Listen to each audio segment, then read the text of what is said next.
up, guys? This is Showtime from Showtime Strength Fitness over here. Size, growth, get big. All right.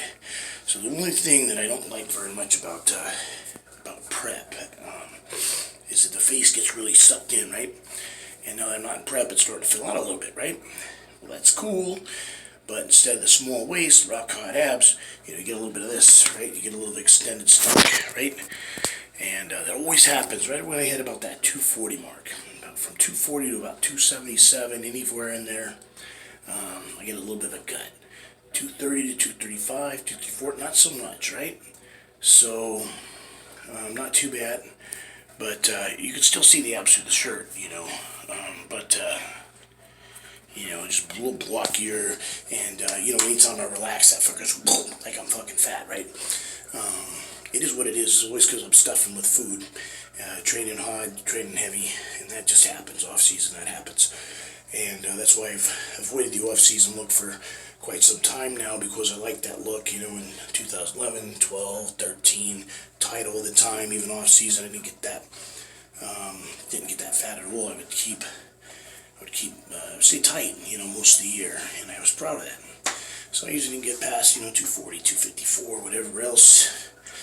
And I enjoyed that, I still haven't gotten too far out of pocket. Still stayed a little tight for off season, but just depends on how much farther I'm willing to take this, right? So some days I don't feel as good, so I can't put away as many calories.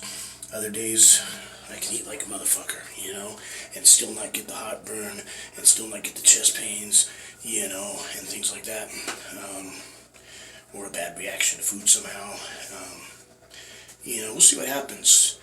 But next show again, we talked about the 97 Bill Pearl Classic, right? Where Aaron Madron was a beast, over 300 pounds, and guest poser, right? And kept giving me a compliment in that competition, which really boosted my training for a year after that. I was fired up and excited, right? Because I was a little guy. I was like $180 or something, right? And chiseled, peeled, and a little waist and everything, but a small guy, right? Novice. I was a bodybuilder still, but he saw some potential in me, right? And so then I go to the Mr. Tri-Cities. So now I pay a place in these big shows, right? Bill Pearl Classic, three-way tie for first, end up second, and freaking I go to this show, I'm going, man, I'm going to be a little bigger than these guys this time, whereas usually I'm one of the smaller guys. I'm cool with it. I think I'm gonna win it again, defend my title, right? Maybe this year get the overall. I'm tighter this year, blah blah blah. Last year was smooth. I only trained for a week. This time I trained for, I think I trained for 12 to 16 weeks for this one, and fuck, I'm a week out, right? And I've done everything right. I'm still fresh out for that Bill Pearl Classic. It wasn't that long, it was just like a couple weeks before and stuff, and so I'm staying at home that last week or two with my parents, right? And I should have known better, because my dad was telling me when I did the 1992 Mr. Vancouver and stuff, it's okay to drink orange juice and eat fruit and all this stuff, right? Because he's a great coach, football coach, wrestling coach, track coach, and very good with nutrition as far as health reasons, health-wise, the 4 food groups, all this other stuff, right? And that's cool and all, but not for bodybuilding, right? It's a totally different thing. And for a powerlifter, it's very healthy too, because, big guy, he was around time of Magruder and stuff, right? He was competing against Magruder, and it got discouraging for him because he was natural, and there was no natural federation back then. And so he would have to work his ass off and use strategies and really use his mind to get top 2 or 3. And a lot of times still he didn't get a trophy, right? But he would wheels into second, third a lot of times, because he would let the big steroid guys get all amped up and on adrenaline and smell those fucking pneumonias and stuff, and get all amped up and everything, and make these huge jumps. They jump from a 500 or 600 pound deadlift all the way up to freaking like 700, 800, whatever, and fucking miss it a lot of times. And so Dad would come in there, 5 pounds over what they just did. So they you pulled 500, you pulled 405. If you pulled like 600, 605, you pull 605, 610. Beat it by 5 pounds, get the trophy, right? He was smart that way, and not necessarily stronger, but smarter. And the only difference too, I'm sure he'd be right in there strength-wise, you know, but he was overtraining at the time. Heavy bench Monday, Wednesday, heavy squat and heavy deadlift Tuesday, Thursday, light bench Friday, 10 sets of 10 with 225 pounds.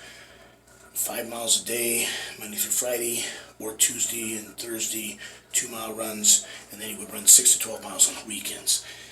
He's an animal, and he only ate 3 meals a day, 3 small meals a day, and so, shit, right?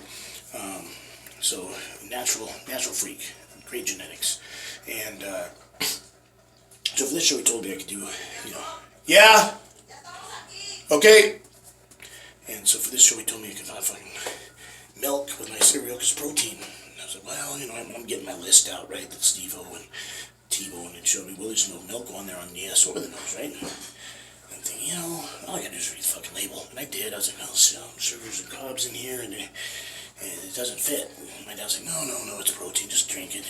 You can have cereal, and this fucking blew it, you know. I never ate like that for the Pill Pearl Classic. I don't know what I was fucking thinking, right?